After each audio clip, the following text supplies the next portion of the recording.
Hi friends, welcome back to Shriveda education channel. ಇಂದು ನಾನು ಬಹುಪದೋಕ್ತಿಯ ಶೂನ್ಯತೆಗಳು ಅಂದ್ರೇನ, ಬಹುಪದೋಕ್ತಿಯ ಬೆಲೆಗಳು ಯಾವಾಗ ಸೊನ್ನೆ ಆಕ್ಕವ, ಬಹುಪದೋಕ್ತಿಯ ಶೂನ್ಯತೆಗಳನ್ನ ಕಂಡುಹಿಡಿಯುವಂತ ವಿಧಾನ ಯಾವ್ದ, ಬಹುಪದೋಕ್ತಿಯ ಬಹುಮಿತಿಕ ಅರ್ಥ ಅಂದ್ರೇನ, ಹೀಗೆ ಕಂಪ್ಲೀಟ್ ಆದ ಮಾಹಿತಿಯನ್ನ ಡಿಸ್ಕಸ್ ಮಾಡ್ತಾ ಇದ್ದೀನಿ. ಹಾಗಾಗಿ ಯಾರೆಲ್ಲ ವಿಡಿಯೋನ ಫಸ್ಟ್ ಟೈಮ್ ವಾಚ್ ಮಾಡ್ತಾ ಇದ್ದಾರೆ ವಿಡಿಯೋನ ಸ್ಕಿಪ್ ಮಾಡ್ದ ಕೊನೆ ತನಕ ನೋಡ್ರಿ. ಯಾಕಂದ್ರೆ ಇದು ಮುಂಬರ್ತಕ್ಕಂಥ PST ಆಗಿರ್ಬೋದು, GPST ಆಗಿರ್ಬೋದು, HST ಆಗಿರ್ಬೋದು, ಈವನ್ SSLC ಎಕ್ಸಾಮ್ದಾಗ ಕೂಡ ಬಹುಪದೋಕ್ತಿಯ ಶೂನ್ಯತೆ ಮೇಲೆ 2 ಅಂಕದ ಫಿಕ್ಸ್ ಕ್ವಶನ್ ಐತಿ. ಹಾಗಾದ್ರೆ ಈ ವಿಡಿಯೋನ ಸ್ಟಾರ್ಟ್ ಮಾಡೋಕ್ಕಿಂತ ಮುಂಚೆ ಈಗಾಗಲೇ ನಾನು ಹಿಂದಿನ ವಿಡಿಯೋದಲ್ಲಿ ಬಹುಪದೋಕ್ತಿ ಅಂದ್ರೇನ, ಬಹುಪದೋಕ್ತಿಯ ವಿಧಗಳು ಯಾವ, ಅಂದ್ರೆ ಬಹುಪದೋಕ್ತಿಯ ವಿಧಗಳನ್ನ ಯಾವ ಬೇಸ್ ಮೇಲೆ ನಾವು ವಿಂಗಡಣೆ ಮಾಡ್ತೀವಿ ಅನ್ನೋದನ್ನ ಕಂಪ್ಲೀಟ್ ಆಗಿ ಡಿಸ್ಕಸ್ ಮಾಡಿದೀನಿ. ಯಾರಾದ್ರೂ ನೋಡಿಲ್ಲ ಅಂದ್ರೆ ಆ ವಿಡಿಯೋದ ಲಿಂಕ್ ಅನ್ನ ಈ ವಿಡಿಯೋದ ಡಿಸ್ಕ್ರಿಪ್ಷನ್ ಬಾಕ್ಸ್ ನಲ್ಲಿ ಹಾಕಿರ್ತೀನಿ, ನೋಡಿ ಅಂತ ಹೇಳ್ತಾ ಇದು ಅದ್ರ ಮುಂದುವರೆದ ಭಾಗ. ಬನ್ನಿ ಫ್ರೆಂಡ್ಸ್, ವಿಡಿಯೋನ ಸ್ಟಾರ್ಟ್ ಮಾಡೋಣ. ಮೊದಲನೇದಾಗಿ ಬಹುಪದೋಕ್ತಿಯ ಶೂನ್ಯತೆಗಳು, ಜೀರೋಸ್ ಆಫ್ ಪಾಲಿನಾಮಿಯಲ್ಸ್ ಅಂತ ಕರಿತೀವಿ ನಾವು ಇವನ್ನ. ಹಾಗಾದ್ರೆ ಬಹುಪದೋಕ್ತಿಯ ಶೂನ್ಯತೆಗಳು ಅಂದ್ರೆ ಏನಂತ ನೋಡೋದಾದ್ರ, ಒಂದು ಬಹುಪದೋಕ್ತಿಯಲ್ಲಿ ಚರಾಕ್ಷರ ಅಂದ್ರೆ ವೇರಿಯೇಬಲ್ ಅಂದ್ರೆ ಇಂಗ್ಲಿಷ್ ನ ಇದಕ್ಕ, ಒಂದು ಬಹುಪದೋಕ್ತಿಯಲ್ಲಿ ಚರಾಕ್ಷರಕ್ಕೆ ಯಾವ ಬೆಲೆಯನ್ನು ನೀಡಿದಾಗ ಅಂದ್ರೆ ಯಾವ ಬೆಲೆಯನ್ನು ಕೊಟ್ಟಾಗ ಆ ಸಂಪೂರ್ಣ ಬಹುಪದೋಕ್ತಿಯ ಬೆಲೆ ಸೊನ್ನೆ ಆಕೈತ್ಲ, ಅದನ್ನ ಆ ಬಹುಪದೋಕ್ತಿಯ ಶೂನ್ಯತೆ ಅಂತ ಕರಿತೀವಿ ನಾವು. ಅದೇನ್ ಬೆಲೆ ಕೊಟ್ಟಿರ್ತಿಲ್ಲ ಆ ಬೆಲೆನ ಆ ಬಹುಪದೋಕ್ತಿಯ ಶೂನ್ಯತೆ ಅಂತೀವಿ. ಹಾಗಾದ್ರ ಈಗ ಬಹುಪದೋಕ್ತಿಯ ಶೂನ್ಯತೆ ಅಂದ್ರೆ ಏನರ್ಥ ಅರ್ಥ ಆಯ್ತು ಅನ್ಕೊಂಡೇನೆ. ಅಂದ್ರೆ ಒಂದು ಬಹುಪದೋಕ್ತಿ ಆ ಬಹುಪದೋಕ್ತಿ ಚರಾಕ್ಷರ ಇದೆ, ಆ ಚರಾಕ್ಷರಕ್ಕ ನಾವು ಯಾವ್ದೋ ಒಂದು ಬೆಲೆಯನ್ನು ಕೊಡ್ತೀವಿ. ಆ ಯಾವ್ದೋ ಒಂದು ಬೆಲೆಯನ್ನು ಕೊಟ್ಟಾಗ ಆ ಬೆಲೆ ಏನ್ ಮಾಡಿದಾಗ ಕೊಟ್ಟಾಗ ಆ ಸಂಪೂರ್ಣ ಆ ಬಹುಪದೋಕ್ತಿಯ ಮೊತ್ತ ಏನಿರ್ತಿಲ್ಲ ಅದು ಕಂಪ್ಲೀಟ್ ಆಗಿ ಜೀರೋ ಆತಂದ್ರ ಆ ಕೊಟ್ಟಂತ ಬೆಲೆ ಏನೈತಿಲ್ಲ ಆ ಬೆಲೆನ ನಾವು ಆ ಬಹುಪದೋಕ್ತಿಯ ಶೂನ್ಯತೆ ಅಂತೀವಿ. ಹಾಗಾದ್ರೆ ಈ ಶೂನ್ಯತೆಯ ಅರ್ಥ ನೋಡೋದ್ರ ನೋಡ್ರಿ, ಒಂದು ಬಹುಪದೋಕ್ತಿನ P of X, polynomial of X ಅಂತ ಕರಿತೀವಿ. ಅದಕ್ಕೆ ನಾವು ಶಾರ್ಟ್ ಆಗಿ ಪಿ ಆಫ್ ಎಕ್ಸ್ ಅಂತ ಬರಿತೀವಿ. ಹಾಗಾದ್ರೆ ಅದನ್ನ ಕರೆದ ಒಂದು ನೈಜ ಅಥವಾ ವಾಸ್ತವ ಸಂಖ್ಯೆ ಏನ್ ತಗೊಂಡಿಲ್ಲಿ ಎ ತಗೊಂಡಿನಿ, ಏನದೊಂದ ವಾಸ್ತವ ಅಥವಾ ಒಂದು ನೈಜ ಸಂಖ್ಯೆ. ಹಾಗಾದ್ರೆ ಆಗ P of A equal to zero ಅಂದ್ರ ಇದ್ ನೋಡ್ರಿ, ಪಿ ಆಫ್ ಎಕ್ಸ್ ಅನ್ನೋದೊಂದು ಬಹುಪದೋಕ್ತಿ. ಇದಕ್ ನಾವು ಎ ಈಕ್ವಲ್ ಟು ಅಂದ್ರೆ ಏನ್ ತಗೊಂಡೇವ ಅದಕ್ಕ ಒಂದು ಬೆಲೆಯನ್ನು ತಗೊಂಡೇವ್ ನಾವು, ಅಂದ್ರೆ ಒಂದು ನೈಜ ಅಥವಾ ಒಂದು ವಾಸ್ತವ ಸಂಖ್ಯೆ ತಗೊಂಡೇವ್, ಇದನ್ನ ನಾವು ಅದಕ್ಕ ಅದ್ರ ಶೂನ್ಯತೆ ಅಂತೀವಿ. ಹಾಗಾದ್ರ ಇಂಥ ಸಂದರ್ಭದಲ್ಲಿ ನೋಡ್ರಿ, P of X equal to zero ಆಯ್ತಂದ್ರ ಇಲ್ಲಿ ಏನ್ P of X equal to zero ಆಯ್ತಂದ್ರ ಇಲ್ಲಿ ಪಿ ಆಫ್ ಎಕ್ಸ್ ನಾವು ಎಕ್ಸ್ ಜಾಗದಾಗ ಏನ್ ತಗೊಂಡಿವಾಗ ಎ ಅನ್ನೋದೇನದ ಆ ಸಮೀಕರಣದ ಮೂಲ, ಏನ ನಾವ್ ಅಂತೀವಿ ಆ ಸಮೀಕರಣದ ಮೂಲ ಅಂತೀವಿ. ಹಾಗಾದ ಅದ್ರದ ಶೂನ್ಯತೆ ಎ ಅನ್ನೋದ ಆ ಬಹುಪದೋಕ್ತಿಯ ಶೂನ್ಯತೆ ಆಯ್ತು. ಹಾಗಾದ್ರೆ ಅದಕ್ಕೆ ಎಕ್ಸಾಂಪಲ್ ನೋಡೋದಾದ್ರೆ ಇಲ್ಲಿ ನೋಡ್ರಿ, P of X equal to X minus 3 if X equal to 3 ಅಂದ್ರ ಒಂದು ಬಹುಪದೋಕ್ತಿ ಐತಿ, P of X equal to X minus 3 ಅಂತ ಐತಿ.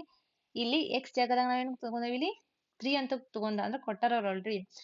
ಎಕ್ಸ್ ಜಾಗದಾಗ 3 ತುಂಬಿದ್ರೆ ನಾವೇನಾಕೈತಿ ಈ ಸಂಪೂರ್ಣ ಬಹುಪದೋಕ್ತಿ ಬೆಲೆ ಶೂನ್ಯ ಆಕೈತಿಲ್ಲ ಅಂತ ಚೆಕ್ ಮಾಡೋದಾದ್ರ ನೋಡ್ರಿ, P of 3 equal to 3 X ಅಂದ್ರ 3 ಮೈನಸ್ 3 3 ಮೈನಸ್ 3 3 ಕಳೆದ್ರ 0. ಹಾಗಾದ್ರ ಇದೇನು ಎಕ್ಸ್ ಈಕ್ವಲ್ ಟು 3 ಕೊಟ್ಟಿದ್ರಲ್ಲ ನೋಡ್ರಿ, ಎಕ್ಸ್ ಈಕ್ವಲ್ ಟು ಏನ್ 3 ತಗೊಂಡಿಲ್ಲ, ಇದ ಈ ಕೊಟ್ಟಂತ ಬಹುಪದೋಕ್ತಿದ ಏನ ಶೂನ್ಯತೆ. Okay, P of X equal to X minus 3 ದ ಶೂನ್ಯತೆ ಯಾವ್ದಂತ ನೋಡಿದ್ರ ಎಕ್ಸ್ ಈಕ್ವಲ್ ಟು 3. ಹಾಗಾಗಿ ಎಕ್ಸ್ ವ್ಯಾಲ್ಯೂದ ನಾವು 3 ತುಂಬಿದಾಗ ಏನಾಗ್ತದೆ ನಮ್ಗೆ ಅದ್ರ ವ್ಯಾಲ್ಯೂ ಸಂಪೂರ್ಣವಾಗಿ ಏನೈತೆ ಇಲ್ಲಿ 0 ಬಂತ ನೋಡ್ರಿ, 0 ಬಂತ. ಹಾಗಾದ್ರೆ ಇದೇನಾಕೈತಿ ಈ 3 ಅನ್ನೋದ ಈ ಬಹುಪದೋಕ್ತಿಯ ಕೊಟ್ಟಂತ ಬಹುಪದೋಕ್ತಿಯ ಶೂನ್ಯತೆ ಆಗೈತಿ ಅಂತ ಅರ್ಥ. ಎಲ್ಲರಿಗೂ ಅರ್ಥ ಐತೆ ಅನ್ಕೊಂಡೇನು ಶೂನ್ಯತೆ ಅಂದ್ರೆ ಏನ್ ಅನ್ನೋದು.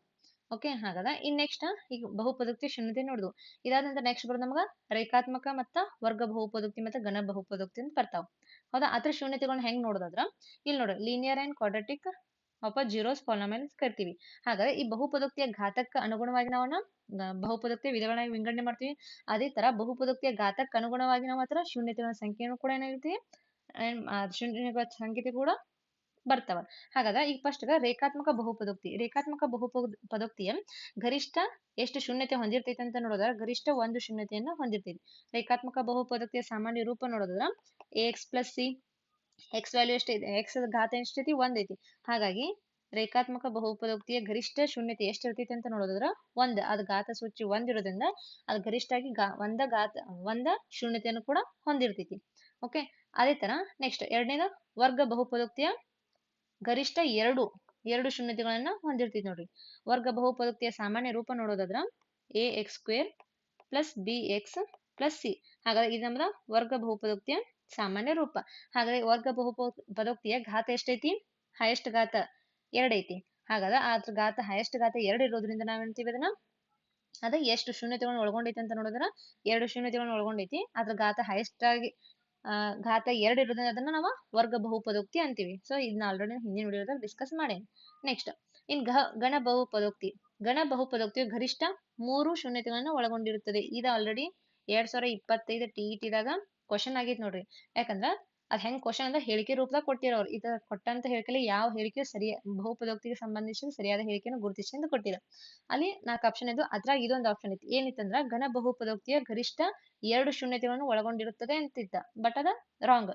ಯಾಕಂದ್ರ ಘನ ಬಹುಪದೋಕ್ತಿಯ ಗರಿಷ್ಠ ಎಷ್ಟು ಶೂನ್ಯತೆಗಳನ್ನು ಒಳಗೊಂಡೈತಿ ಅಂತ ನೋಡಿದ್ರ 3 ಶೂನ್ಯತೆಗಳನ್ನು ಒಳಗೊಂಡೈತಿ. ಅದ್ ಹೆಂಗಂತ ನೋಡಿದ್ರ ಅಥವಾ ಘನ ಬಹುಪದೋಕ್ತಿಯ ಸಾಮಾನ್ಯ ರೂಪ ನೋಡೋದಾದ್ರ ax³ bx² cx plus d. ಹಾಗಾದ್ರ ಘನ ಪದೋಕ್ತಿಯ ಗರಿಷ್ಠ ಘಾತ ಎಷ್ಟೈತಿ? 3 ಐತಿ. ಹಾಗಾದ್ರ ಆ ಗರಿಷ್ಠ ಘಾತ 3 ಐತಿ ಅಂದ್ರ ಅದು ಎಷ್ಟು ಗರಿಷ್ಠ ಘಾತವನ್ನು ಹೊಂದಿರ್ತೈತಿ ಅಷ್ಟ ಶೂನ್ಯತೆಗಳನ್ನು ಕೂಡ ಒಳಗೊಂಡಿರ್ತೈತಿ. ಹಾಗಾಗಿ ಘನ ಬಹುಪದೋಕ್ತಿಯ ಗರಿಷ್ಠ 3 ಶೂನ್ಯತೆಗಳನ್ನು ಒಳಗೊಂಡಿರ್ತದೆ. ಇದು 2025 TET ಲಿ ಕೇಳಂತ ಪ್ರಶ್ನೆ. ಓಕೆ, ನೆಕ್ಸ್ಟ್ ಇದಾದ ನಂತರ ಏನ್ ಬರೋದ? ನೋಡ್ರಿ ನೆಕ್ಸ್ಟ್, ಸೊನ್ನೆಯಲ್ಲದ ಸ್ಥಿರ ಬಹುಪದೋಕ್ತಿಯು ಶೂನ್ಯತೆಯನ್ನು ಹೊಂದಿಲ್ಲ. ಹಾಗಾದ್ರೆ ಸೊನ್ನೆಯಲ್ಲದ ಸ್ಥಿರ ಬಹುಪದೋಕ್ತಿ ಅಂದ್ರೆ ನಮ್ಗಿಲ್ಲಿ 5 ಆಗಿರ್ಬೋದು, 7 ಆಗಿರ್ಬೋದು, 8 ಆಗಿರ್ಬೋದು, ಯಾವ್ದೊಂದು ಸಂಖ್ಯೆ ಅಂದ್ರೆ ಇದು ಕಾನ್ಸ್ಟೆಂಟ್ ವ್ಯಾಲ್ಯೂ ಇರ್ತದೆ. ಹೌದಾ? ಹಾಗಾದ್ರೆ ಈ ಸೊನ್ನೆಯಲ್ಲದ ಸ್ಥಿರ ಇದು ಸೊನ್ನೆಯಲ್ಲಿದೆ. ಹಾಗಾದ್ರೆ ಇದು ಕಾನ್ಸ್ಟೆಂಟ್ ಸಂಖ್ಯೆ ನಮ್ಗ. ಹಾಗಾದ್ರೆ ಸೊನ್ನೆಯಲ್ಲದ ಸ್ಥಿರ ಬಹುಪದೋಕ್ತಿಯು ಶೂನ್ಯತೆಯನ್ನು ಹೊಂದಿಲ್ಲ. ಅದ್ ಹೆಂಗಂತ ನೋಡ್ದ, ಇಲ್ಲಿ ನೋಡಿ 5 ಐತಿ. ಇದು ನಾವ ಇದ್ರ ಘಾತ 5 7 8 ಅಂತ ಈ 8 x ರ ಘಾತ 0 ಅಂತ ತಗೊಂಡೇನಿ. x ರ ಘಾತ 0 ತಗೊಂಡ್ ನಮ್ಗೆ ವ್ಯಾಲ್ಯೂ ಏನಾಕತಿ ಇಲ್ಲಿ 9. ಅಗೇನ್ 8 into 1 8 ಆತು. ನೆಕ್ಸ್ಟ್ 8 ಈ x ಬದಿನ ಏನ್ ತಗೋತೀನಿ ಇಲ್ಲಿ 2/2 ತಗೋತೇನೆ. ಓಕೆ, 2/0 ತಗೋತೇನೆ. ಘಾತ ಏನೈತಿ ಅಗೇನ್ ಇಲ್ಲಿ ಏನೈತ 2/0 ಅಂದ್ರೆ ವ್ಯಾಲ್ಯೂ ಏನಿತ್ತು? ಇದ್ರ ವ್ಯಾಲ್ಯೂ ಏನೈತಿರ್ತ 1 ಆತು. ಮತ್ತ 8 into 1 ಅಗೇನ್ 8 ವ್ಯಾಲ್ಯೂ ಏನಾದ್ರು ಚೇಂಜ್ ಆಯ್ತಾ? ಚೇಂಜ್ ಆಗ್ಲಿಲ್ಲ. ವ್ಯಾಲ್ಯೂ ಏನಂತ ಆಸ್ ಯೂಸ್ವಲ್ ಸೇಮ್ ಬಂತ. ಹಾಗಾಗಿ ಸೊನ್ನೆಯಲ್ಲದ ಸ್ಥಿರ ಬಹುಪದೋಕ್ತಿ ಇದೊಂದ ಕಾನ್ಸ್ಟೆಂಟ್ ವ್ಯಾಲ್ಯೂ.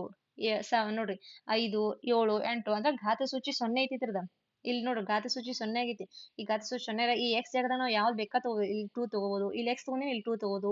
ನೆಕ್ಸ್ಟ್ 7 ತಗೋಬಹುದು. ಎಷ್ಟ ತಗೋ ಅದ್ರ ಘಾತ 0 ಆಗೈತಿ. 0 ಅದನ್ನ 7 ಇಲ್ಲಿ ನೋಡ್ರಿ 100/0 ಅಂದ್ರೆ ವ್ಯಾಲ್ಯೂ ಏನಾಗಿರ್ತೈತಿ? ವ್ಯಾಲ್ಯೂ 1 ಆಗಿರ್ತೈತಿ. ಅದೇನ ಚೇಂಜ್ ಆಗಂಗಿಲ್ಲ. 100/0 ಐತಿ ಅಂದ್ರೆ ವ್ಯಾಲ್ಯೂ 100 ಆಗಂಗಿಲ್ಲ. ವ್ಯಾಲ್ಯೂ ಏನಾಗಿರ್ತೈತಿ? 1 ಆಗಿರ್ತೈತಿ.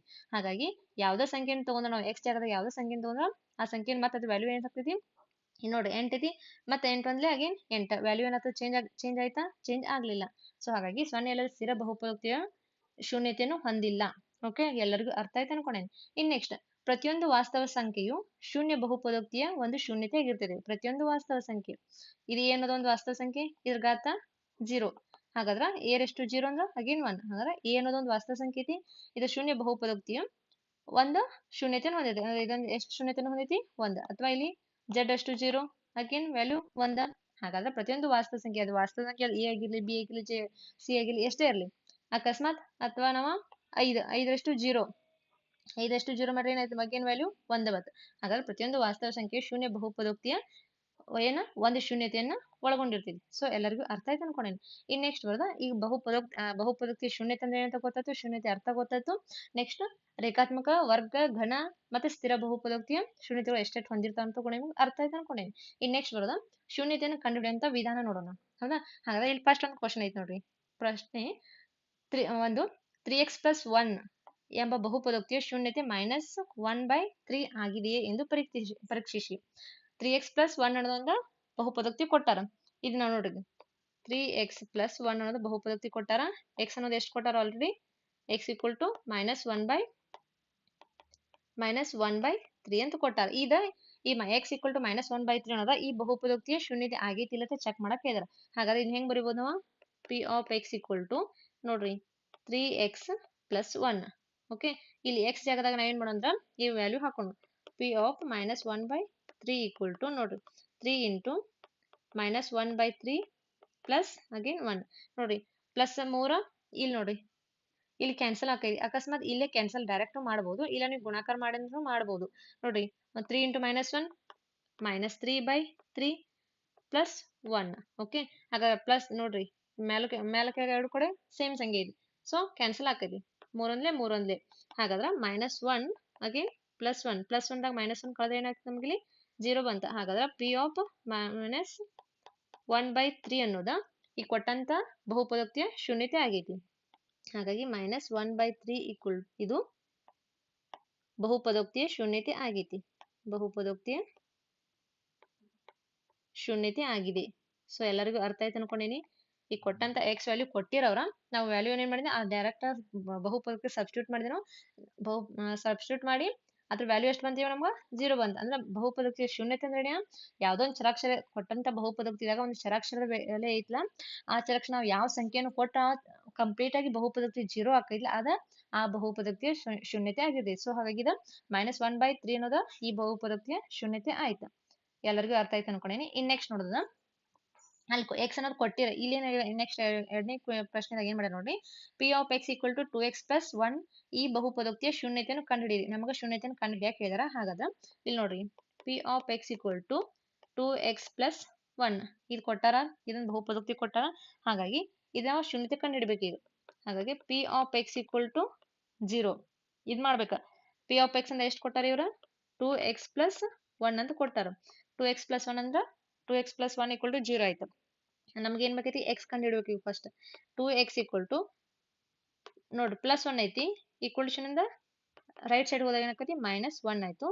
ಎಕ್ಸ್ ವ್ಯಾಲ್ಯೂ ಕಂಡು ಹಿಡ್ಬೇಕೈತಿ -1 +2 ಇದ್ದದ್ದು ಈಕ್ವಲ್ಷನ್ ಇಂದ ನೋಡ್ರಿ ರೈಟ್ ಸೈಡ್ ಬಂದಾಗ ಡಿವೈಡೆಡ್ ಬೈ ಆಗುತ್ತೆ. ಪ್ಲಸ್ ಇದ್ದದ ಏನಕ್ಕೆ ಇದು ಮಲ್ಟಿಪ್ಲೈ ಇದ್ದದ ಏನಾಗುತ್ತೆ ಡಿವೈಡೆಡ್ ಬೈ ಆಗುತ್ತೆ 2 ಆಯ್ತು. ಹಾಗಾದ್ರೆ ಎಕ್ಸ್ ವ್ಯಾಲ್ಯೂ ಎಷ್ಟು ಆಯ್ತು ಇವಾಗ x = ಒಂದು ನಿಮಿಷ -1/2 ಆಯ್ತು.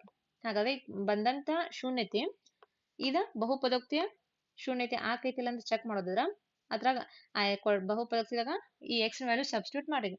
ಬಹುಪದೋಕ್ತಿ ಏನ್ ಕೊಟ್ಟಾರ p of X equal to 2x + 1 x value ಇದಾಗ ಸಬ್ಸ್ಟಿಟ್ಯೂಟ್ ಮಾಡಿ ನಮ್ಗೆ ಗೊತ್ತಾಗ್ತದೆ. P of -1/2 equal to 2 × -1/2 + 1 okay.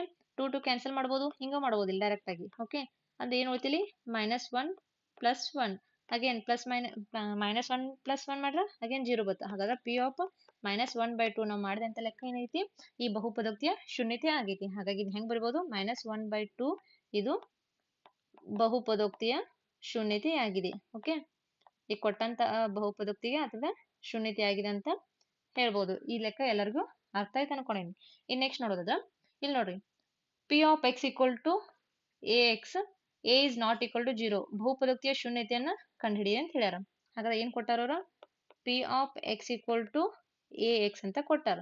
Okay, ಅದ ಏನ್ ಮತ್ತೊಂದು ಕಂಡೀಷನ್ ಏನೈತಿ a is not equal to 0 a ಅನ್ನೋದ 0 ಈಕ್ವಲ್ ಆಗಬಾರ್ದು ಅಂತ ಹೇಳಿದಾರ. ಹಾಗಾದ್ರೆ ಇದು ಹೆಂಗ್ ಬರ್ಬೋದು ನಾವು P of X equal to 0. Okay, next P of x ಅಂದ್ರೆ ಏನೈತಿ ನಮ್ದಿಲ್ಲಿ ax ಈಕ್ವಲ್ ಟು 0. ನೆಕ್ಸ್ಟ್ ನಮಗೆ ಎಕ್ಸ್ ಬೇಕಾಯ್ತು ಎಕ್ಸ್ ಈಕ್ವಲ್ ಟು 0 ಈ ಎ ಇದ್ದದ multiply right side equation right side ಹೋದ್ರೆ ಡಿವೈಡೆಡ್ ಬೈ ಆಗುತ್ತೆ. ಹಾಗಾದ್ರೆ ಎಕ್ಸ್ ಈಕ್ವಲ್ ಟು ನೋಡ್ರಿ 0/a ಮಾಡ್ರ ವ್ಯಾಲ್ಯೂ ಅಗೇನ್ 0. ಹಾಗಾದ್ರೆ ಸಾರಿ ನೋಡ್ರಿ 0 ಯಾವ್ದೋ ಸಂಖ್ಯೆ ಅದು 1 ಇರ್ಲಿ 2 ಇರ್ಲಿ 3 ಇರ್ಲಿ 100 ಇರ್ಲಿ ಅಥವಾ ವ್ಯಾಲ್ಯೂ ಏನಾಗತೈತಿ ಅಲ್ಲಿ 0 ಹಾಕತ್ತೆ, ಅದೇನಾಗಂಗಿಲ್ಲ ಚೇಂಜ್ ಆಗಂಗಿಲ್ಲ. ಹಾಗಾದ್ರೆ ಈ ಕೊಟ್ಟಂತ ಬಹುಪದೋಕ್ತಿಯ ಶೂನ್ಯತೆ ಎಷ್ಟಂದ್ರೆ ಎಕ್ಸ್ ಈಕ್ವಲ್ ಟು 0. ಹಾಗಾದ್ರೆ ಈ ಎಕ್ಸ್ ಈಕ್ವಲ್ ಟು 0 ಆಕೈತಿ ಅಂತ ಚೆಕ್ ಮಾಡೋದಾದ್ರ ಇಲ್ಲಿ ನೋಡ್ರಿ, ಇಲ್ಲೇ ಮಾಡ್ತೇನೆ ನೋಡ್ರಿ, ನಾವು ಮಾಡಿದ ಲೆಕ್ಕ ಸರಿ ಐತಿಲ್ಲ ಅಂತ ನಾವು ಇಲ್ಲೇ ಕನ್ಫರ್ಮ್ ಮಾಡ್ಕೊಂಡ್ ಬಿಡೋಣ. ಇಲ್ಲಿ P of X equal to a × x. ಹಾಗಾದ್ರೆ ಪಿ ಆಫ್ 0 ಈಕ್ವಲ್ ಟು ಇಲ್ಲಿ a ಅಂದ್ರೆ ಎಷ್ಟೈತೆ a ಅಂದ್ರೆ ಆಸ್ ಯೂಸ್ವಲ್ ಇರ್ಲಿ, x ಅಂದ್ರೆ ವ್ಯಾಲ್ಯೂ ಎಷ್ಟಿದೆ 0 ಐತಿ.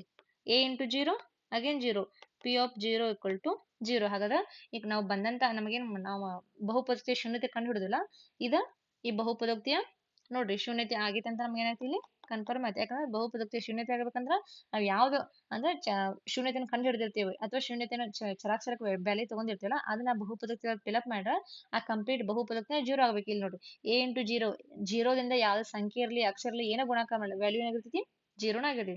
ಸೊ ಹಾಗಾದ್ರೆ ಈ ಕೊಂಡಂತ ನೋಡ್ರಿ P of X equal to ax ಅನ್ನೋದ ಈ ಬಹುಪದೋಕ್ತಿಯ ಶೂನ್ಯತೆ ಎಷ್ಟು ಬಂತು ಎಕ್ಸ್ ಈಕ್ವಲ್ ಟು 0 ಬಂತು. ಸೊ ಎಲ್ಲರಿಗೂ ಅರ್ಥ ಆಯ್ತು ಅನ್ಕೊಂಡೇನಿ. ನೆಕ್ಸ್ಟ್ 4ನೇ ಪ್ರಶ್ನೆ ನೋಡ್ರಿ x equal to -1 x equal to 2 ಆದಾಗ 5x - 4x² + 3 ದ ಬೆಲೆ ಕಂಡು ಹಿಡೀರಿ ಅಂತ ಹೇಳ. ಇಲ್ಲಿ ನಾವು ಆಲ್ರೆಡಿ ಶೂನ್ಯತೆ ಕಳ್ಕೊಂತ ಏನ್ ಮಾಡಿದ್ವು ಬಂದ್ವಿ ಇಲ್ಲಿ ಕಂಡು ಹಿಡಿದು. ಆದ್ರೆ ಇಲ್ಲಿ ಏನ್ ಮಾಡಿದ್ರೆ ಎಕ್ಸ್ ದ 2 ದ ಬೆಲೆ ಕೊಟ್ಟಾರ ಅವ್ರು ಆಲ್ರೆಡಿ. ಅಲ್ಲೊಂದ ಈಕ್ವೇಶನ್ ಕೊಟ್ಟಾರ, ಇದ್ರದ್ದು ನಾವು ಬೆಲೆ ಕಂಡು ಹಿಡಿಯಕ್ಕೆ ಹೇಳ್ಯಾರ. ಹಾಗಾದ್ರೆ ಇಲ್ಲಿ ಈ ಈಕ್ವೇಶನ್ ನಾವು ಎಕ್ಸ್ ಒಂದ್ಸಲ ಮಾಡೋಣ 2 ಒಂದ್ಸಲ ಹಾಕಿ ಏನ್ ಮಾಡೋಣ ಲೆಕ್ಕ ಮಾಡೋಣ. ಹಾಗಾದ್ರೆ ಫಸ್ಟ್ ಈಕ್ವೇಶನ್ ಬರ್ಕೊಂಡು 5x p of X equal to 5x - 4x² + 3 minus 4x square plus 3 ಐತಿ. ಓಕೆ, ನೆಕ್ಸ್ಟ್ ಇಲ್ಲಿ ಇನ್ನೊಂದ್ಸಲ ಬರ್ಕೋತೀನಿ ಅದನ್ನ, ಯಾಕಂದ್ರೆ 2 ಸಲ ಮಾಡ್ಬೇಕಿದ್ನ. ಸ್ಪೇಸ್ ಇಷ್ಟೈತಿ, ಸೊ ಇಲ್ಲಿ ಮಾಡೋಣ. P of X equal to ನೋಡ್ರಿ 5x minus 4x square plus 3.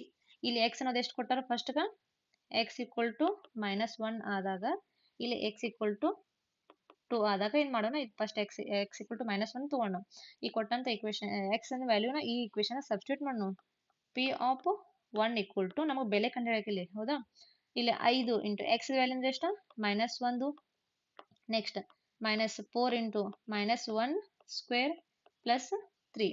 Okay, ಈಗ ನೋಡ್ರಿ ಪ್ಲಸ್ 5 ಅಂದ್ಲೆ 5 ಪ್ಲಸ್ ಇಂಟು ಮೈನಸ್ -5 ಆಯ್ತು. ನೆಕ್ಸ್ಟ್ -4 ಈ -1 ಸ್ಕ್ವೇರ್ ಮಾಡ್ರ ಇಲ್ಲಿ ಘಾತ ಸೂಚಿ ಎಷ್ಟೈತಿ, ಸಮಸಂಖ್ಯೆ ಇದೆ. ಘಾತ ಸೂಚಿ ಸಮಸಂಖ್ಯೆ ಇರೋದ್ರಿಂದ ಅದ್ರ ವ್ಯಾಲ್ಯೂ ಏನಾಗತೈತಿ, ಪ್ಲಸ್ ಆಗಿರ್ತೈತಿ. ವ್ಯಾಲ್ಯೂ ಪ್ಲಸ್ ಆಗೈತಿ. ಅಕಸ್ಮಾತ್ ಘಾತ ಸಂಖ್ಯೆ ಏನ ಬೆಸ ಸಂಖ್ಯೆ ಇಲ್ಲಿ 3 ಇತ್ತು, -1/3 ಇತ್ತಂದ್ರ ಅದ್ರ ವ್ಯಾಲ್ಯೂ ನೆಗೆಟಿವ್ ಆಗ್ತೈತಿ. ಇಲ್ಲಿ ಸಮಸಂಖ್ಯೆ ಇರೋದ್ರಿಂದ ವ್ಯಾಲ್ಯೂ ಏನಾಗ್ತೈತಿ, ಪಾಸಿಟಿವ್ ಆಗ್ತೈತಿ. ಹಾಗಾದ್ರೆ 4 ಇಂಟು ನೋಡ್ರಿ ಪ್ಲಸ್ -1 ಸ್ಕ್ವೇರ್ ಮಾಡಿದ್ರೆ ಏನಾಯ್ತು, ಅಗೇನ್ 1 ಬತ್ತು ಪ್ಲಸ್ 3. ಓಕೆ, ಈಗ ನೋಡ್ರಿ -4 ಇಂಟು +1 ಅಂದ್ರೆ -4 ಆಯ್ತು ಪ್ಲಸ್ 3. 5ರಾಗ 4 ಕೂಡ್ಸ್ಬೇಕು, -5 -4 ಕೂಡ್ಸ್ರ -9 ಪ್ಲಸ್ 3 ಆಯ್ತು. ಪ್ಲಸ್ -9ದಾಗ ಪ್ಲಸ್ 3 ಅನ್ನು ಕೂಡ್ಸ್ರ ಏನಾಯ್ತು, ನಮಗೆ ಎಷ್ಟು ಸಿಗ್ತೈತಿ ಇಲ್ಲಿ -6. ಹಾಗಾದ್ರೆ ಪಿ ಆಫ್ -1 ವ್ಯಾಲ್ಯೂ ಸಬ್ಸ್ಟಿಟ್ಯೂಟ್ ಮಾಡಿದಾಗ ಈ ಇಕ್ವೇಶನ್ ದಾಗ ಆನ್ಸರ್ ಎಷ್ಟು ಬತ್ತು, -6 ಬತ್ತು. ಅದೇ ತರ ಇನ್ ಪಿ ಆಫ್ ಇಲ್ಲಿ ನೋಡಿ ಎಕ್ಸ್ ವ್ಯಾಲ್ಯೂ ಎಷ್ಟೈತಿ, 2 ಐತಿ. ಈ 2 ನ ಸಬ್ಸ್ಟಿಟ್ಯೂಟ್ ಮಾಡಿದಾಗ ಈ 3 ವ್ಯಾಲ್ಯೂ ಎಷ್ಟು ಬರ್ತೈತಿ ಅಂತ ನೋಡಿದ್ರ ಪಿ ಆಫ್ 2 ಈಕ್ವಲ್ ಟು ನೋಡಿ 5 into 2 -4 into 2 square plus 3. Okay, ಹಾಗಾದ್ರೆ ಇಲ್ಲಿ ನೋಡ್ರಿ ಇವಾಗ 5 2 10 ಮಾಡ್ಬೋದು. 5 2 10 ಮೈನಸ್ 4 ಇಂಟು 2 ಸ್ಕ್ವೇರ್ ಅಂದ್ರೆ 4 ಪ್ಲಸ್ 3. Next 10 minus 4 4 16 plus 3. ಹಾಗಾದ್ರೆ ಈಗ ನೋಡ್ರಿ 10 3 ಎಷ್ಟಾಯ್ತು, 13 ಆಯ್ತು. -16 ಈ -16 ಆಗ ಪ್ಲಸ್ 13 ಕಡೆ ಎಷ್ಟು ಸಿಗ್ತೈತೆ ನಮಗೆ ಇಲ್ಲಿ -3 ಸಿಗ್ತದೆ. ಹಾಗಾದ್ರೆ ಪಿ ಆಫ್ 2 ಈಕ್ವಲ್ ಟು ಎಷ್ಟಾಯ್ತು, -3 ಆಯ್ತು. ಇಲ್ಲಿ ಎಕ್ಸ್ ವ್ಯಾಲ್ಯೂ ಕೊಟ್ಟಿರೋ ನಮಗೆ ಈ ಇಕ್ವೇಶನ್ ದಾಗ ಸಬ್ಸ್ಟಿಟ್ಯೂಟ್ ಮಾಡಿ ಎಕ್ಸ್ ದ ಇದರ ಬೆಲೆ ಕಂಡು ಹಿಡಿಯಕ್ರೆ. ಇದ್ರ ಬೆಲೆ ಕಂಡು ಹಿಡಿದಾಗ ನಮ್ಗೆ -x ಈಕ್ವಲ್ ಟು -1 ಮಾಡಿದಾಗ x ಈಕ್ವಲ್ ಟು -6 ಅಂತ, x ಈಕ್ವಲ್ ಟು 2 ಮಾಡಿದಾಗ ಪಿ ಆಫ್ 2 ಈಕ್ವಲ್ ಟು -3 ಬಂತ. ಸೊ ಇದ್ರ ಟೈಪ್ ವ್ಯಾಲ್ಯೂ ಕಂಡುಹಿಡಿಯೋ ಮೆಥಡ್ ಎಲ್ಲರಿಗೂ ಅರ್ಥ ಆಯ್ತು ಅನ್ಕೊಂಡೇನೆ. ಇನ್ನೊಂದು p of x equal to 3x² -1 ಆದಾಗ x equal to -1/3 x equal to -1/√3 2√2/√3 ಬಹುಪದೋಕ್ತಿಯ ಶೂನ್ಯತೆಗಳು ಆಗಿವೆ ಎಂದು ಪರೀಕ್ಷಿಸಿ. ಹಾಗಾದ್ರೆ ಇಲ್ಲಿ ನೋಡ್ರಿ ಏನ್ ಕೊಟ್ಟಾರ, p of x equal to 3x² -1 ಕೊಟ್ಟಾರ. ಹಾಗಾದ್ರೆ x ಅನ್ನೋದು ಎಷ್ಟು ಕೊಟ್ಟಾರ ಇಲ್ಲಿ, x ಈಕ್ವಲ್ ಟು -1/√3 ಕೊಟ್ಟಾರ. ನೆಕ್ಸ್ಟ್ ಇನ್ನೊಂದು x ಈಕ್ವಲ್ ಟು 2√3 ಅದು ಇಲ್ಲಿ ಸೈಡ್ ಅಪ್ ಮಾಡ್ತೀನಿ ನೋಡ್ರಿ. P of x equal to again ಇದು 2 ಸತಿನ ಮಾಡ್ಬೇಕು, ಯಾಕಂದ್ರೆ ಇಲ್ಲಿ 2 ವ್ಯಾಲ್ಯೂ ಕೊಟ್ಟಾರಲ್ಲ. Next x equal to again ಇಲ್ಲಿ ಎಷ್ಟಾಯ್ತು, 2/√3 ಐತಿ. ಹಾಗಾದ್ರೆ ಈ ವ್ಯಾಲ್ಯೂ ಇದಾಗ ಸಬ್ಸ್ಟಿಟ್ಯೂಟ್ ಮಾಡಿದ್ರ ಇವು ಬಹುಪದೋಕ್ತಿ ಶೂನ್ಯತೆ ಆಗಿದಾವ ಇಲ್ಲ ಚೆಕ್ ಮಾಡಕ್ ಇದಾರ ನೋಡ್ರಿ. P of -1/√3 equal to 3 into x² ಅಂದ್ರೆ x ಅಂದ್ರೆ -1/√3 -1/√3 ಸ್ಕ್ವೇರ್ -1. ಓಕೆ, ಹಾಗಾದ್ರೆ ಇಲ್ಲಿ ನೋಡ್ರಿ 3 ಇಲ್ರಿ -1 ಸ್ಕ್ವೇರ್ ಮಾಡ್ರಾಗ ಏನ್ ಎಷ್ಟು ಬರ್ತದೆ ನಮ್ಗೆ ಇಲ್ಲಿ 1 ಬರ್ತೈತಿ. ಸ್ಕ್ವೇರ್ ರೂಟ್ ಏನಾಕೈತಿ, ಕ್ಯಾನ್ಸಲ್ ಆಕಾವು, ಹಾಗಾಗಿ 3 ಬತ್ತು. ನೆಕ್ಸ್ಟ್ 1 ಮತ್ತೆ ಇಲ್ಲಿ ನೋಡ್ರಿ ಪ್ಲಸ್ ಇಲ್ಲಿ 3 ಕ್ಯಾನ್ಸಲ್ ಆಕಾವು, ಎಷ್ಟು ಬಂತು 1 - 1 ಈಕ್ವಲ್ ಟು 0 ಬತ್ತು. ಹಾಗಾದ್ರೆ ಪಿ ಆಫ್ -1/√3 ಈಕ್ವಲ್ ಟು 0 ಬಂತು.